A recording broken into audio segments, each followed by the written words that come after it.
All right, ladies and gentlemen, welcome to another edition of the Global Reality right here on the Global Reality Radio Network. I'm your host, Josh Reeves. This is Thursday, October 20th, 2016. Thank you so much for being with me here for this edition of the broadcast. Glad to be back with you. I've pulled myself up enough to be able to do a show. I've been having some dental issues this week, so I have been unable to perform and dance like a fucking chimp and all that for you this week because I've been not doing too well and I've got a tooth. I've got a bunch of dental issues. Really, I'm not going to get into it. I recorded my new interview with Greg Carlwood for Higher Side Chats on Monday. 2-hour show. I think part of it's free and part of it's got to be a member, something like that. Kind of like what we do here. And so definitely check that out. I think it's going to be posted up and ready to be downloaded sometime next week. I'm hearing possibly Monday, so I would start looking Monday. If it pops up sooner than that, I'll let you know. And it was a good show. I think it was the best interview I've done in quite a while, actually. It's because, well, here's the thing, and just if you're a prospective host or somebody out there that's thinking about having me on or wants to have me on to talk about stuff, I'll be honest with you, unless it's like a coast-to-coast AM situation, which, I have really I'll be honest, really don't have any desire to go back on there. If they ask me, and as long as it wasn't with Snorri, I would probably go, or no Snorri. I mean, I probably at this point probably wouldn't go on there again. I mean, I guess I would if I didn't have to be interviewed by Snorri and I didn't have to be interviewed by Jimmy Church. If they got me on with somebody else, I would be down for that. But the thing about it is, if you do 2 hours over there, they got commercials every 5-10 minutes. I mean, if you do 2 hours, you're maybe getting 45 minutes at most to talk, which I'm fine with or whatever. But when I go on a show like what I did with Greg Carlwood, I think we even went over 2 hours. It was like 2 hours, 15 minutes or something, but and that's the other thing with me, if you book me for 2 hours, I'm doing 2 hours. That's it. This going over, or you had problems with your equipment. I mean, it happens. But my time's important, and I'm agreeing to do these shows, for essentially nothing. I mean, the last interview I did, we sold 5 or 6 copies, which, would be better. I mean, this so far, I'm hoping we'll get quite a bit from this Carlwood interview. I think it was a good show. And again, I just don't want to talk about, if I'm coming on and talk about spellcasters, I don't want to do a 2-hour interview. I just don't. Because the film's 2 hours and 40 minutes or whatever. So, I don't want to I want people to watch the film. I don't want to do an interview and detail all the information in the document. I mean, in the interview, because then there's no reason to get to buy the film. So that's why I don't give everything away when I do these interviews, which, could make the interview not as good. But this one was good because we talked about lost secrets and some other secret right stuff, and so it kind of went in a bunch of different areas, and then came back around to some of the spellcaster stuff. So I enjoyed that aspect of it, getting into the different stuff. But anyway, after I did that show, I had this massive toothache. It had it earlier in the year, back in around March and stuff, and it put me down for a while. And got some stuff done, but it's just more. I mean, I need like $5,000 worth of dental work, and what I do doesn't come with a dental plan and all that stuff. So basically, I had to. I have a variety of home remedies and stuff that I use that help. It's just the problem was that anything that affects my mouth and stuff like that when I do this, it's all around talking. It sucks, man. It just sucks. So I've propped myself up enough. This is the first day since Monday that I've been able to have enough, be out of pain long enough, honestly, to get up here and even talk or do anything. So I'm just gonna go until I can't go anymore, however long that is. I feel like I can probably do an hour or so, but we'll see. Because I can feel it throbbing right now. I was feeling good before I started talking. Now that I started talking, now it's starting to hurt again. So, oh man. Anyway, so I did that interview on Monday. And then after I got done, I just, out of nowhere, it just really came back. I had it a little bit last week. It wasn't that bad, but put me down for a couple of days. But now it's just come back with a vengeance, and I've used all my, what little bit of resources I did have, I had to go put towards that. And so, yeah, please, if you haven't got yourself a membership yet, go to my website, hit subscribe, and get yourself a copy of the membership so you can get all the shows and stay current with all that. That helps us out as well, and get some downloads from our download shop. Lots of cool stuff in there. Lots of good audiobooks aren't available on YouTube or anywhere else, like Atlantis and the Giants. And another one called Our Story of Atlantis. Both those are rare books out of my library. They're impossible to find. Our Story of Atlantis is very interesting because this is like internal secret society annals and documentation on Atlantis, and it's amazing how much of it ties in with my Lost Secrets and Rockwall work. So if you're into that end of it, definitely check out those audiobooks. We also have a 4-pack audiobook set, $15. I don't remember how many hours. It's got a lot of audio in it, but it's 4 different Manly P. Hall books that I read. Get those in 1 pack. And as well as all my films, Lost Secrets of Ancient America, Volume 1 and 2 are in there. The Secret Rite, Volume 1 and 2 are in there. My newest film, The Spellcasters, Volume 1, dealing with CIA mind control, Scientology, the Truth Movement, all of it. Very vital, important work, so definitely go and get a copy of that. And you can also support all of our fundraisers and stuff that we're having. We're having one for the Spellcasters Volume 2 so we can get the film out by the end of this year, by December. That's really what I've been doing this week, in between trying to keep this thing staved off with my tooth and whatnot. Good thing I don't have any infection or anything like that. Nothing's infected or swollen, or I've never had any of that. It's not even that. It's not even anything like that. It's just something goes for too long. I went too many years without going to the dentist, and I need some fillings and crowns and shit like that. And anyway, and I have no way to be able to come up with that. So we barely survive here month to month. So I'm soldiering on through it, but I have been working on Spellcasters Volume 2. And man, it's going to be another interesting film. Because a lot of the stuff that we've covered in Volume 1 is setting up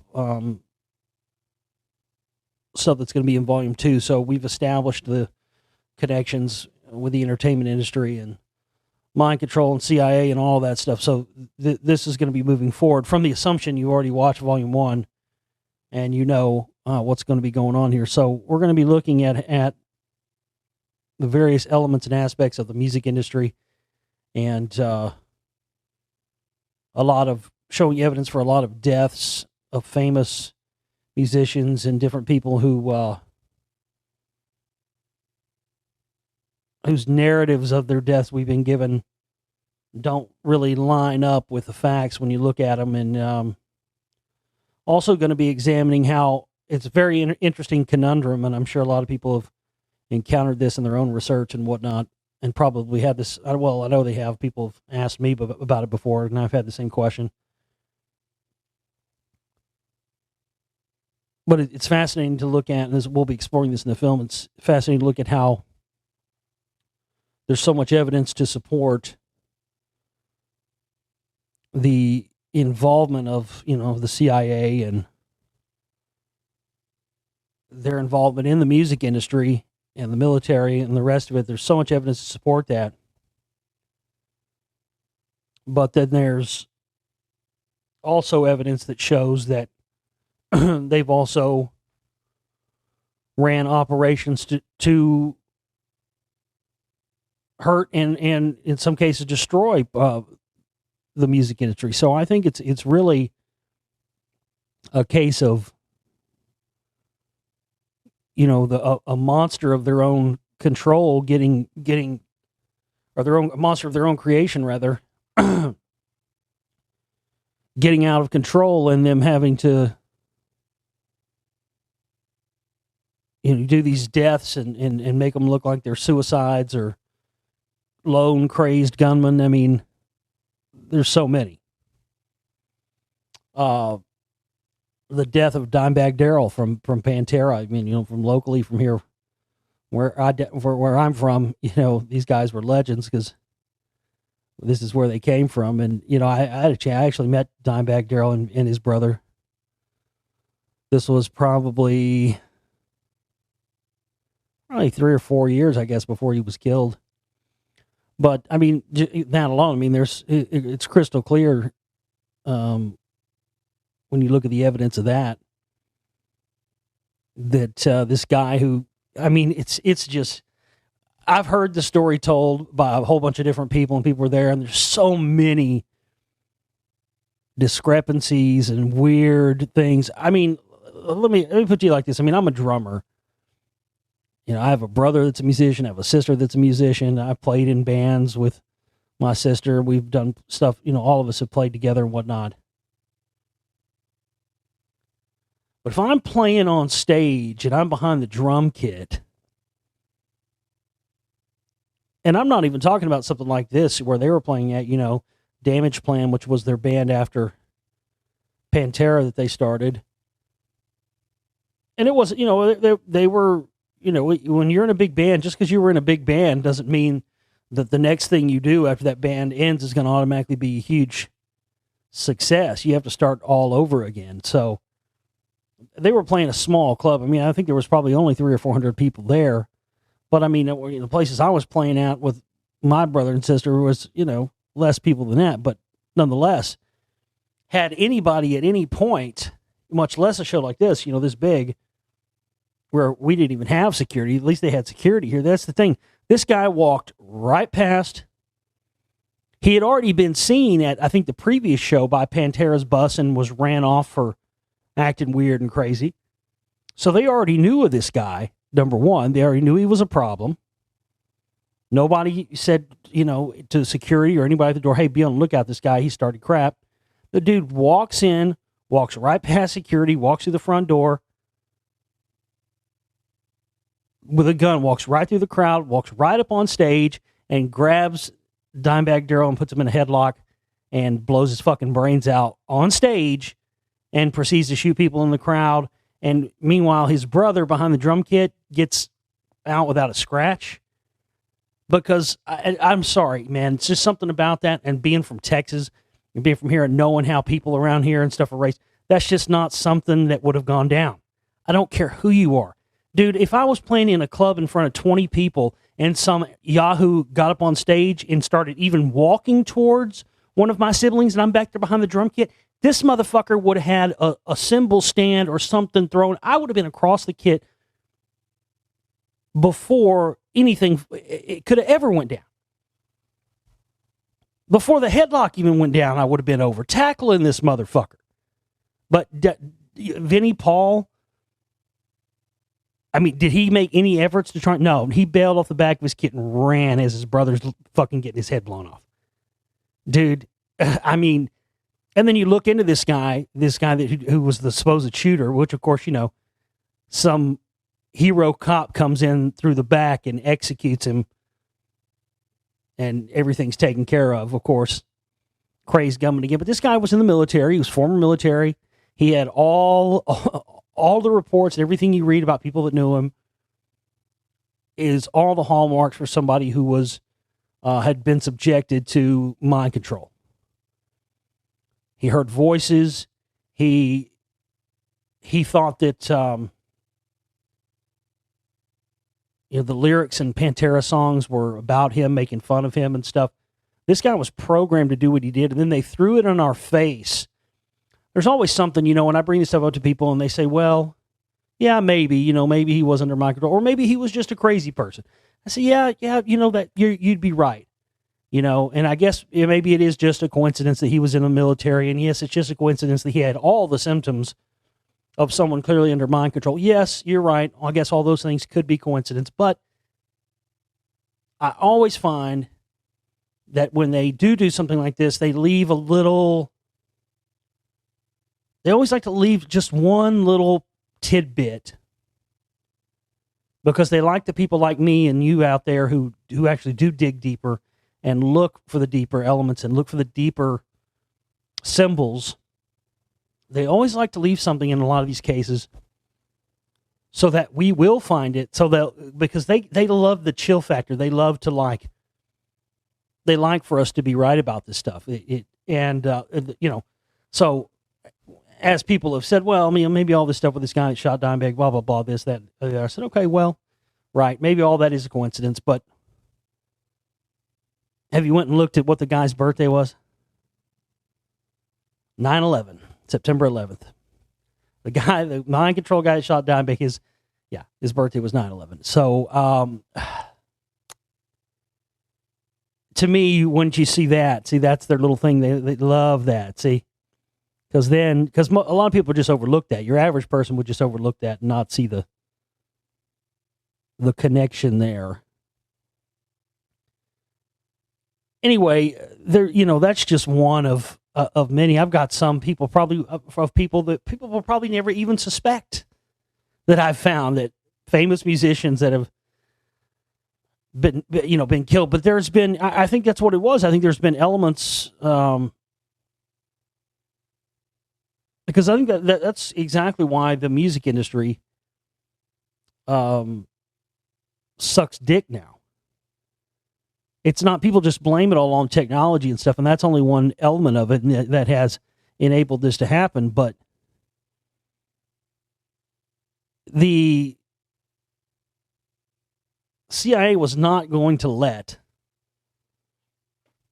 they're not going to let another, another Jimi Hendrix or another Kurt Cobain or anybody like that who can come along and literally have the power through just their music alone, nothing else, not their political beliefs or anything, and have such an effect that it can shake up even the political landscape for many years to come. That that's the power of music. Period. End of story. Music has the ability.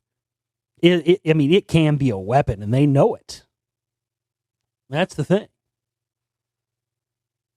They're not going to allow another person that might have the ability to shake up things beyond their control to slip through the cracks and become, the days of the big rock star and all that stuff are over with.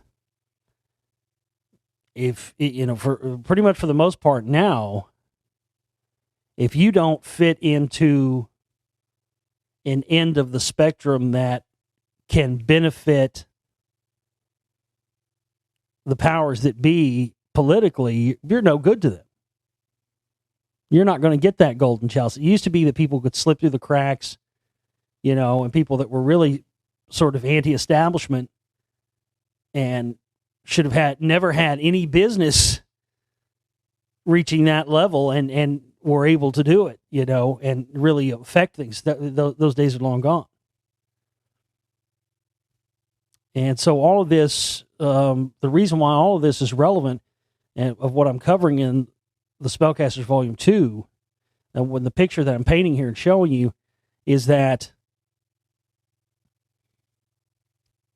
as the film is subtitled, Music, Murder, and Culture Control, that it really is about keeping our culture from the thing they hate more than anything is grassroots things that spring up out of nowhere.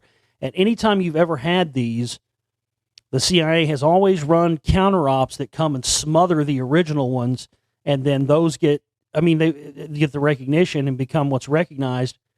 In the 60s, with the hippie and peace and free love movement. I mean, that was something that sprang up grassroots on its own and then was co-opted and had all these figureheads and phonies and CIA introducing LSD and stuff. And so that has become the narrative. I mean, when people look back and talk about those times, that's what they talk about. They never discuss how it got started and how it was just regular people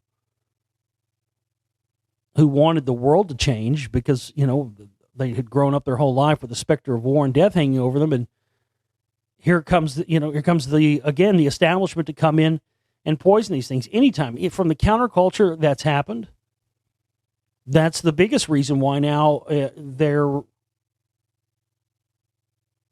trying to bring marijuana culture into the mainstream. They just anything that is not controlled by the intelligentsia and by the elite, it's a threat to them. Same thing with the truth movement. Anytime grassroots movements or anything start up from the people, you see these things come in and co-opt it and turn it into something else. The same thing happened. I've been there and lived through the whole thing with the bands, the alternative bands and whatnot. I lived through that and was in bands myself and almost got signed to a record deal back in those days because the record labels were going crazy. They were snapping up everybody. I had friends who got deals and for people who went on to have, big careers and stuff. I saw, talking about Kurt Cobain and stuff, I actually saw Nirvana at Trees in Dallas when I was 15 or 16. And that's the famous show where that you see where the big brawl ensues. I was there for that. And what it was is I played there on that stage like a year after that happened. That was mind blowing for me. I was playing in clubs before I was old enough to get in them, literally. I started playing in clubs when I was like 17, 18. And there was this guy in this local band, and he was always working there at Trees, and I hated this band. They were terrible. I think they were called Ethel Merman at first, and then they changed their name to Pumpin' Ethel later or something, but just this like tattooed, long-haired, like 80s leftover fucking meathead dude. And like Kurt Cobain jumped out in the crowd and was like crowd surfing, and the crowd pushed him out a little into the crowd. I was like kind of back towards the back where there's like a staircase that goes up to the top rail. I was kind of back towards there, so I was behind wherever the guy with the camera was. I never saw him. That's the thing is, I've seen the footage from this. I don't recall ever seeing anybody there with a camera. That's what's bizarre about that. And it's like I was there, but I never saw anybody with a camera. And back then, early 90s and stuff, cameras weren't tiny and small like they are now. You had to have you would have still had to have had a shoulder mount there. I never saw anybody with a shoulder mount camera or anything there. So he's surfing out on the crowd, and he starts surfing back, and as he's surfing back in, he like kicked the dude in the head and on accident. And then he just he grabbed Kurt's by the head or something, and when he grabbed Kurt's head, Kurt fucking just smashed him in the fucking head with his guitar. And then then you see the dude like punch Kurt, and literally, I mean, you can see this in the video too, but I saw it. I just happened to be looking. I wasn't even looking, and I was looking right at Dave Grohl, and I'm not kidding you, man. It's like the second this dude hit Kurt, like the drum set, it looked like it melted. I mean, that dude did like a motherfucking bunny hop, boom. I mean, he was over that kit into the front of that stage, and it's probably because I've played on that stage many times. It was the drum riser was pretty far back to the front of the stage, It always seemed a little weird to me, like how far back it was, you know? So it was a waste, but dude, it was like he made it from the back of that drum kit to like out over the front of the stage. There wasn't a barricade. And like, I mean, it was like one hop. That's what I'm saying. I mean, you know, anybody attacks your bandmate or a sibling or something, dude, you're going to be over that. You're going to be over it before. And Vinnie Paul's a big dude. There's no reason why he shouldn't have. If he'd been a little scrawny little dude, you know, okay, maybe I could have seen it. But I mean, if I even saw somebody walking towards one of my bandmates and I'm back there on the drums playing drums, the guy wouldn't have even got to headlock time. I'd have been over it and kicking his monkey ass off the fucking stage before they'd done anything. But and it's weird because there's footage. I think there's not really footage. I think it's all blocked out. You can't really see the footage of him shooting him, I don't think. But I don't know. Something about that just never set well with me. And so there's definitely been cases, and I think it's interesting that both Kurt Cobain and Dimebag Darrell, even though, you know, they were diametrically opposed musically, were both prime examples of musicians who made it to the upper echelons of their respective music genres and did it strictly on what the public wanted. Because, I mean, you know, they didn't get where they were because somebody at a record label was putting money behind them. These guys had to fight tooth and nail and really got lucky. Right place at the right time and worked for years and years. I mean, people think Nirvana's Nevermind album was their first album. Actually, they had one on Sub Pop Records, Bleach, even before that, was released in '89. And I think he had been doing Nirvana since around the early 80s, 84, 85. He went and saw Black Flag and somewhere in 85 and went and started a show. And of course, then you get into that whole end, which I'll be getting into, the punk rock movement as well, especially the 80s hardcore movement. You had all the top guys that came out of that movement all had family that were in, you know, high-level military, just like all the 60s Laurel Canyon scene and stuff.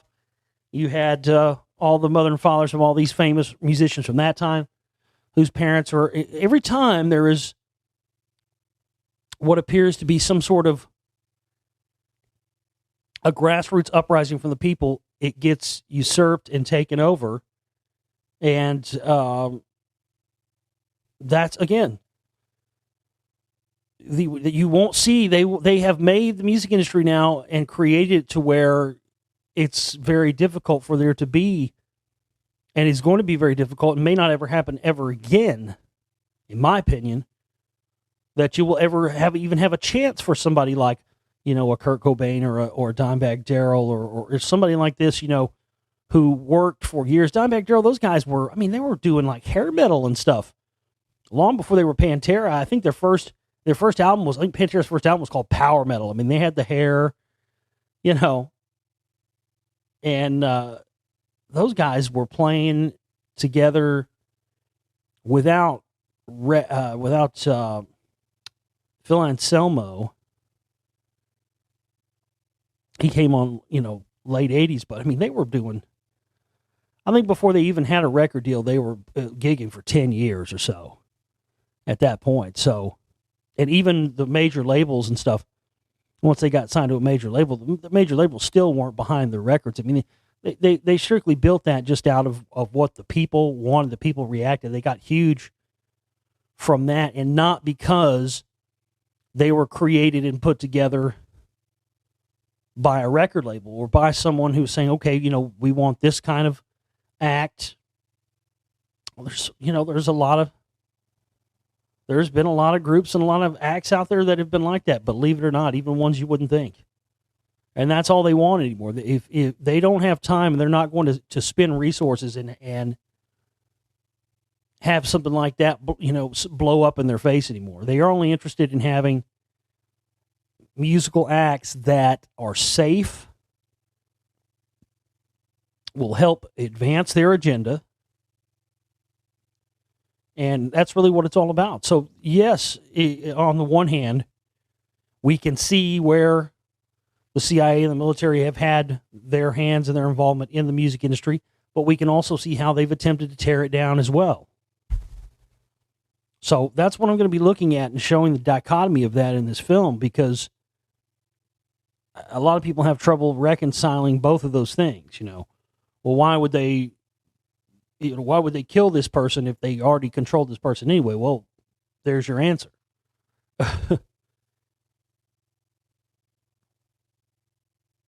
It's fascinating stuff, but we'll be showing a lot of stuff that's never even been theorized about yet in this film.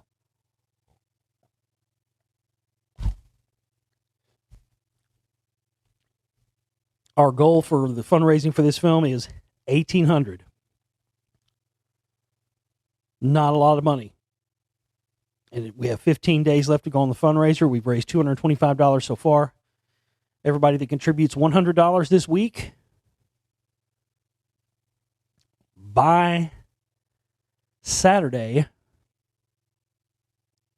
will be upgraded to the $200 perk level for your $100 contribution. So you get a private download of the film when it's out. You'll get your name in the credits and the special thanks, and you'll get a DVD as well. So go there and contribute and do what you can and help us out. So, because if we can get this thing funded within the next 15 days when this expires, I can get this film out by the end of the year, and then we'll be able to move on to our next projects for 2017, which I'm very excited about. But again, none of this is possible without your help. So please go and contribute now, and you can find the link to that here. If you're listening on YouTube or whatever, you'll be able to find it in the bottom section of the video.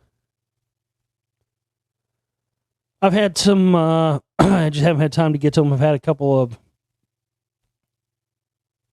listener questions. Always look to get those. You can always email me, globalrealityshow@gmail.com. That's globalrealityshow@gmail.com. If you have questions, topics, if you want me to discuss on air, love to hear from you. This is from Nate. He says, although you're probably aware of it, I wanted to bring your attention to some bits of information regarding the cosmology of Mesopotamian cultures, specifically the planets that make up the solar system. As you have pointed out many times in your show, there is another planet besides the heavily promoted hypothetical Nibiru, and that it is the more obscure planet Vulcan. Curious about any possible Sumerian information regarding the planet Vulcan. I did some research real quick and found some bits of information out of the 1913, 1914 Catholic encyclopedias connecting the planet Vulcan, translated and rendered as Balgene. Yes, Balgene. Wow, I haven't heard that in a while. Connected to the bloodline of Cain and the Canaanites. Ah, yes. Oh, I'm at full fucking mass now. Oh, I just got a massive fucking hard on. I just got a huge, just engorged fucking Woodrow Wilson in my fucking pants right now. Yes. Oh, yeah. Now you got me excited. See? Oh, that's what I'm talking about. That's what makes me pitch a tent right there. Yeah. That's some motherfucking researching right there, son. That's how you do it. Yeah. I like that. I like that a lot. Yeah, that's a great connection. Absolutely. Let me finish reading this. So I found some information out of the 1913, 1914 Catholic encyclopedias connecting the planet Vulcan, translated and rendered as Balgene, connected to the bloodline of Cain or the Canaanites, and the Masonic figure Tubal Cain. Yeah, and which is actually it's kind of like an inside joke, the whole Tubal, like Tubal Khan and Kubla Khan and Tube Snake Boogie. Because if you ever see the little badge for Tubal Cain, it's a two-ball cane. It's a cane with two balls. It's like a fucking cock. It's like a shaft and a fucking Scrote. Two-ball cane. A two-ball cane is a cock and balls, dude. That's why I call these dudes, the the aprons that they wear. I call them the Masonic nut rags of Jobulon. Yeah, these guys love the cock, man. So you found a connection to the Catholic encyclopedias to Vulcan and Balgene, connecting to the bloodline of Cain, the Canaanites, and Tubal Cain. So you connected as I've talked about, the hiding of Vulcan and the promotion of Nibiru. You found it connected to Canaanite cock-worshipping Masons. Boy, I'm shocked. I mean, shocker there. Have you seen Lost Secrets of Ancient America Volume 1? What do I connected it to there? Pretty much, cock-worshipping Canaanite, that's, Canaanites, Amorites, all those guys. That's why they were obelisk worshippers. That's why they built the obelisk. I mean, the obelisk that's cock. Just to be thorough, I searched the same encyclopedia for anything on Nibiru, and it is mentioned in the comparison of the Christian 6 days of creation, Hexameron versus the Sumerian creation tale. In that entry, it doesn't provide a concrete description of Nibiru has a planet, star, or any sort of celestial body. It's not much to go on, but it gives proof to the theory that the elite priest class have been obscuring the existence of Vulcan while promoting a false or incomplete concept of Nibiru to push the agenda of creating a one-world religion of Anunnaki worship. I couldn't have said it better myself. Nothing. The prosecution rests, Your Honor. I have nothing to add about that. God damn. I mean, that's, you nailed it. Period. End of story. That's fascinating. Wow. That's huge, man. I mean, it just shows you that they're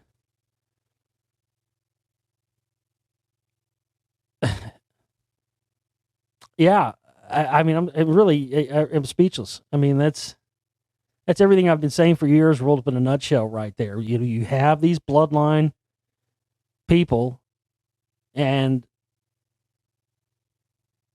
there's a reason why you hear, people like Alex Jones. Folks, my granddaddy's granddaddy was a Mason butch toucher, and all my family goes back to the Mayflower of butt touchers, folks.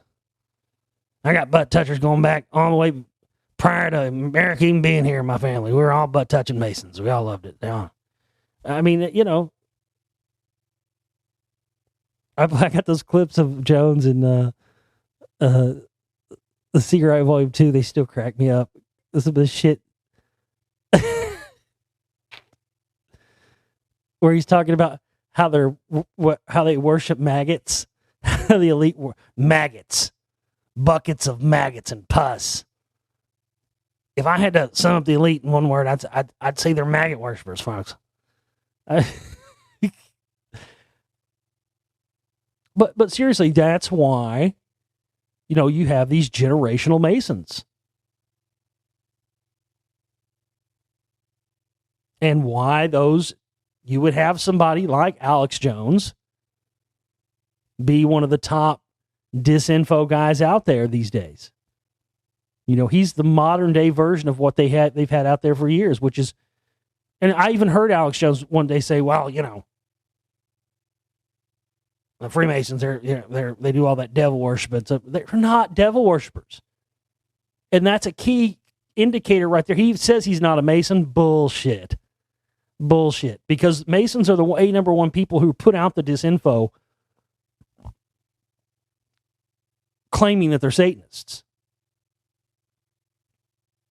How do I know that? Because a 32nd degree Mason told my dad that in a casino.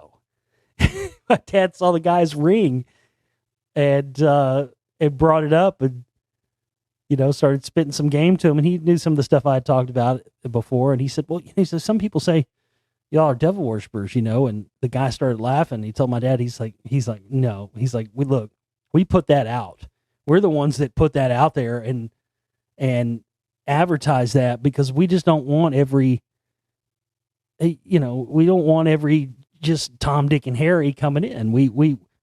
If somebody hears that we're devil worshippers, but yet they don't have any proof of it, they look and they have, they can't find any proof of it, and they come and they join us anyway, that's who we're looking for. That's what we want. And that's interesting, because that goes back to that thing I talked about not too long ago about, that sounds very similar to the whole idea that I talked about, you spit on the Bible or whatever.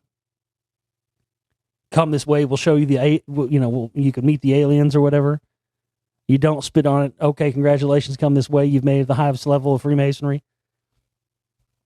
It seems like that's that same sort of thing. So, yeah, it's just fascinating to see this. But anyway, great find there. And there's some links here. I'll look more into this and talk more about it once I'm able to look through all this. He sent me tons of links. So, what else? I had another topic from another listener. Let me go through here and go through my stuff and find it. Where'd it go?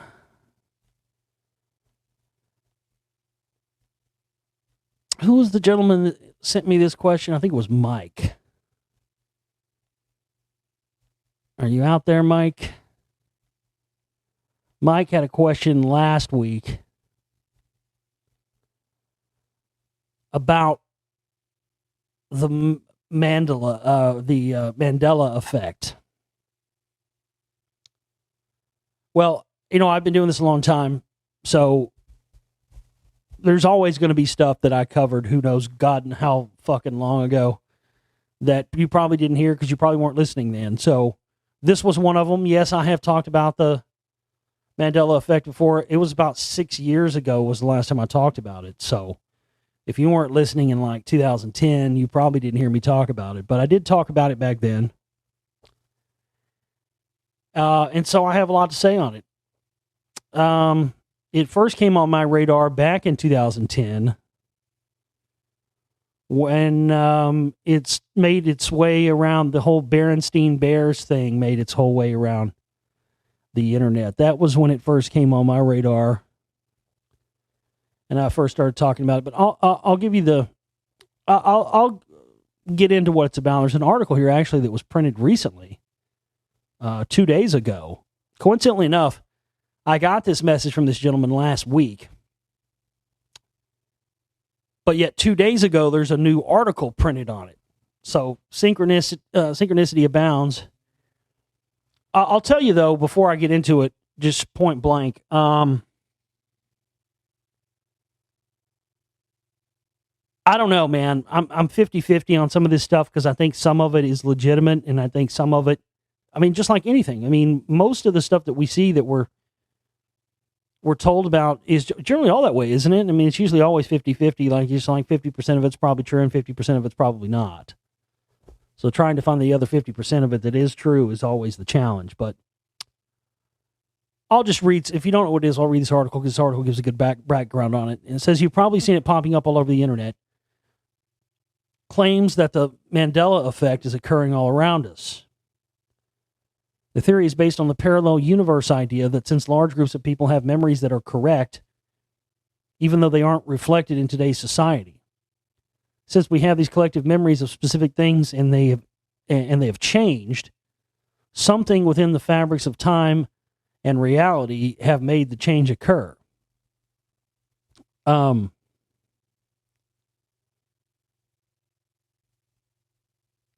Yeah, it is fascinating, because I'll tell you, there are some of these that I know for a fact have not been that way. The Berenstain Bears thing was what it started with. Now, I can remember the books from when I was in second, third grade. I can remember getting them at the library. And they had Berenstain Bears printed in it with the spelling Brenstein. And everybody called it Berenstain Bears.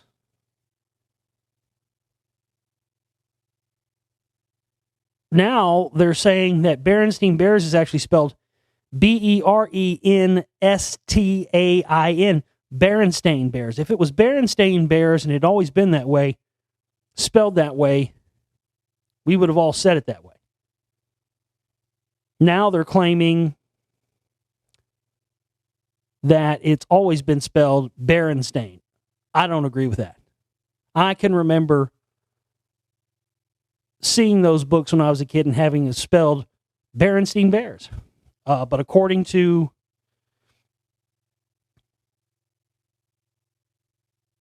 I guess according to modern narrative, it's always been spelled Berenstain. And the one that got me was Fruit Loops. That was the biggest one. They're claiming now that Fruit Loops have always been spelled F-R-O-O-T loops. No. When I was a kid, they were spelled fruit, F-R-U-I-T. And then later on, I think in the 90s, they changed it. Well, now their story in the narrative is that it's always been F-R-O-O-T, Fruit Loops. And it's always been that way on the box, and they never changed it. And it's never been F-R-U-I-T. I'm telling you, that's horseshit. I don't believe it.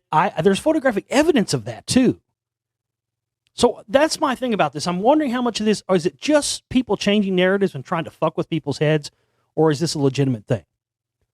That's probably the question you're wanting me to answer. I don't know. Barbara Streisand's another one. They're claiming Barbara Streisand's always spelled her name B-A-R, like Barbara, not B-A-R-B-A-R-A. Well, I've seen records with that on there before. Anyway, there's a whole bunch of these. Some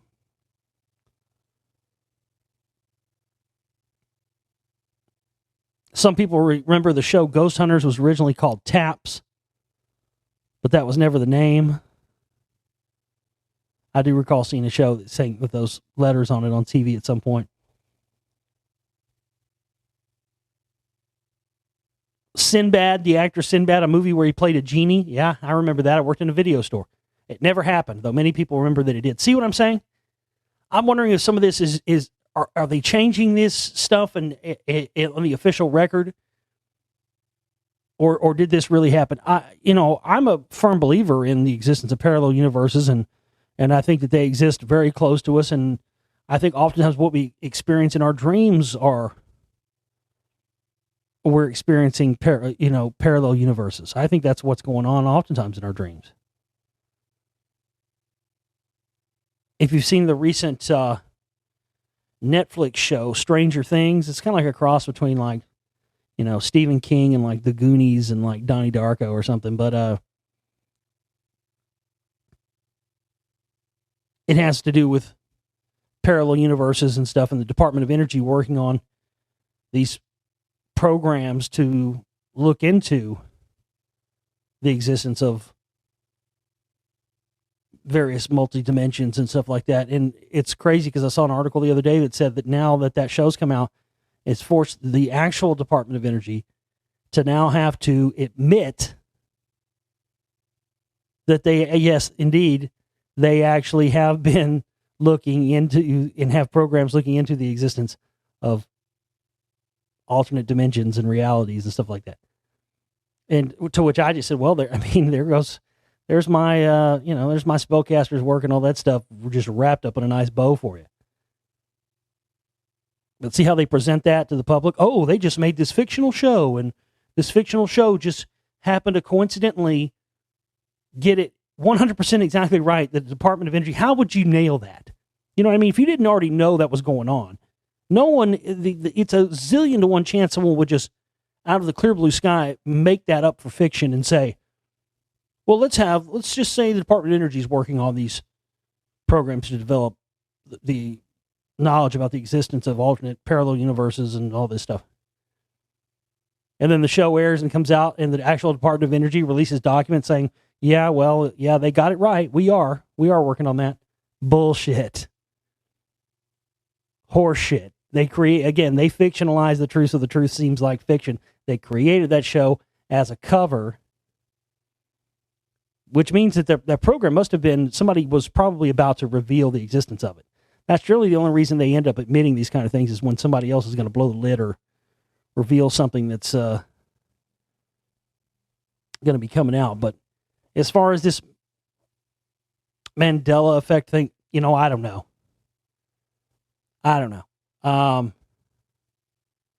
I know for a fact, though, and you ain't going to tell me otherwise, that Fruit Loops have not always been spelled F-R-O-O-T on the box.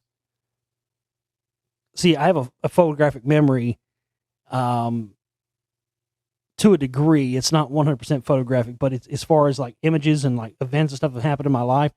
I mean, I have images, like snapshots in my head going back. My earliest one was, I think I was either 2 or 3. My third birthday, but I do have some that even go far back as that. That could go farther back than that, to when I was like 1. So I know for a fact they've not always been spelled F-R-O-O-T. But some people will argue until it's always been that way, and you're just crazy. And Berenstein Bears has always been spelled the other way, Berenstain Bears, and you're just crazy. Your brain has tricked you into remembering a false way. No, I don't believe that. So, I mean, could this be a part of some massive psychological operation? Could they have scrubbed all this stuff and made it this way? Possibly, but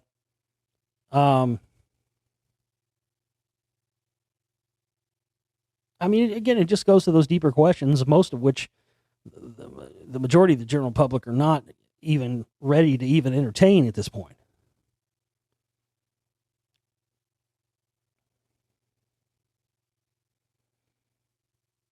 So I think it's an interesting topic, but I don't have any definitive data or information on it for you. But I just, from my gut, I think it's I think there's something to it, but I'm also suspect of it at the same time. It could just be a massive psychological operation. They've done stuff many times. I mean, the evidence is voluminous. How many times they've done this, kind of stuff. They try to gauge public perception and the rest of it.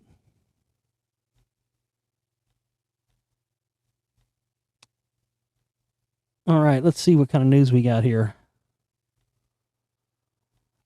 I never heard of this guy till he came up dead last weekend, but this is interesting. UFO expert was going to expose black magic ring, fiance says. He believed the truth was out there. The UFO expert, whose death has sparked out-of-this-world conspiracy theories, was about to expose a cabal of politicians and celebrities practicing black magic, his fiancée claimed. Really? Well, see, I'd never heard of this guy. And then I found out who he was connected to. And I didn't have room to put this in Spellcasters Volume 1. But I soon found out that who he's been connected to, and I'd never heard of the guy. This is not the first time this has happened. And you don't want to talk about feeling suspect, man. And look, I'm not saying I know everybody and I've been involved in this for a very long time. And this is probably the third or fourth time now that somebody who I've never heard of, who people that I know who are researchers and radio hosts have never heard of, because I've got people that have feelers out there and people, and so when somebody like this dies, hey, you ever heard of this guy? I've never heard of him. Not the first time. But this guy's been connected to Project Project Camelot. And that's what I call him, Project Camel Toe. And I didn't have room to put it in there in the Spellcasters, but yeah, the Project Camelot is another one of these phony disclosure groups. I kind of mentioned, the phony disclosure stuff a little bit there in the film that has been connected. I think I think they're connected to Libo and Stubblebine as well. I don't think I got that in the film, but anyway, they've got connections to a lot of these Scientology fake truthers and stuff as well. So that's what immediately kind of set off my alarms with this.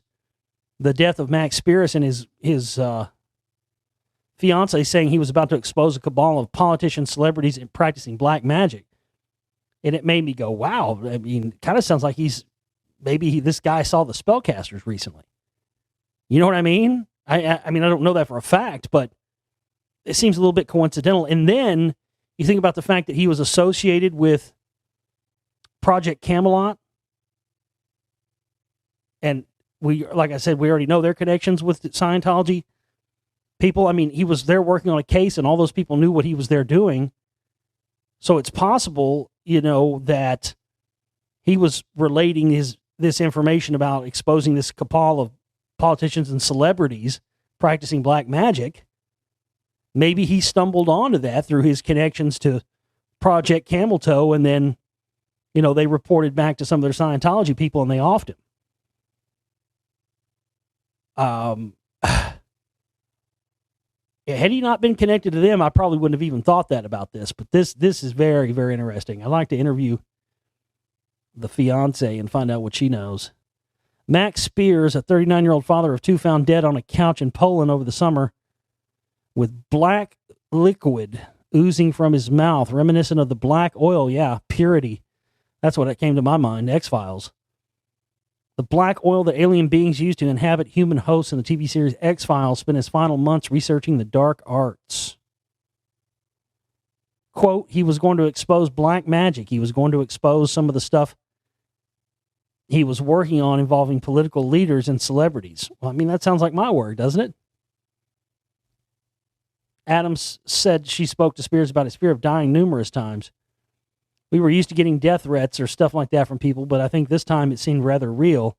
He'd been sent threats saying that him and me were going to die. But even the hours before he died, he was still looking forward to a future with Adams.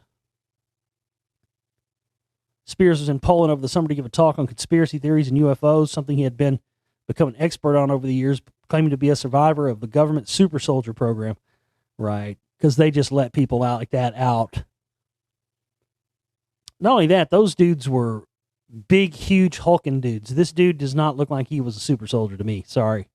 He looked like a little scrawny dude. If it wasn't true what he talks about, then why would they kill him? Healthy people don't just get sick and die, they get poisoned. Craig Hewitt wrote on the site Project Camelot. Well, you lay down with dogs, you get fleas, man. That's why I don't work with any of these groups, and I certainly don't work with anybody. I'm gonna let them know what I'm working on. I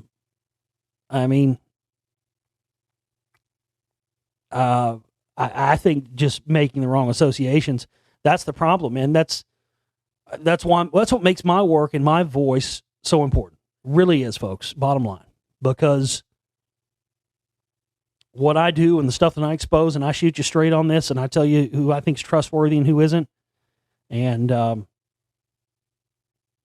honestly, it's no bullshit. You never know when that information might save your life. And I've been in a few situations where I've kind of thought about it and made the decision not to, talk to a certain person or whatever. And I've had those decisions, man. It's crazy.